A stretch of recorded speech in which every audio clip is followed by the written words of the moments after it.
Today's video addresses when to use the form Notice of Buyer's Termination of Contract, or more specifically, when not to use it.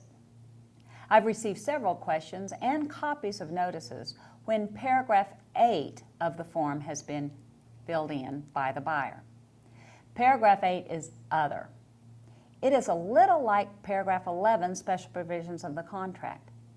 Statements get inserted which are often ambiguous, have unintended consequences, or have no consequences.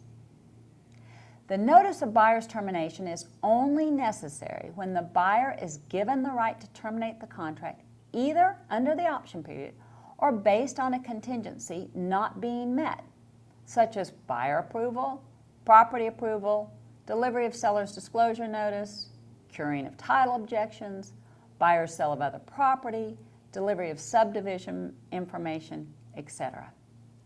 These are rights which are clearly set forth in the contract, giving the buyer the opportunity to terminate the contract, receive a refund of the earnest money, and be freed of any further obligations by electing their right to terminate and giving notice to seller. Most of the rights that are specified in the contract are covered specifically under items 1 through 7 of the notice. Paragraph 8 of the notice is for use when buyer is terminating the contract based on other infrequently used rights given buyer in the contract. Examples of these rights are buyer's rights to terminate for failure of seller to provide the appropriate statutorily required notices set out in paragraph 6E of the contract, i.e., notice of a statutory tax district, notice of tidewaters affecting the property, notice of annexation, notice of PIDs, notice of transfer fees, etc. Another example of buyer's right to terminate that is rarely used falls under paragraph 7E of the contract. This is lender-required repairs and treatments. Neither party is obligated to pay for those, but if one party does agree to pay, then no one has the right to terminate the contract. Provided, however, if the cost of lender-required repairs would exceed 5% of the sales price, then buyer has the right to terminate even if seller agrees to pay for them. I call this the lemon factor. Paragraph 8 of the notice would be used for buyer to terminate the contract under any one of these provisions. A written notice of termination from buyer to seller is not necessary if buyer and seller, for whatever reason, have mutually agreed to terminate the contract. In this case, a simple release of contract signed by all parties is the form to use.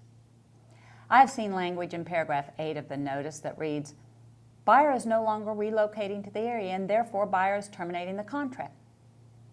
The contract does not give a right to terminate for this reason. In such a case, a notice is not required, nor is it effective.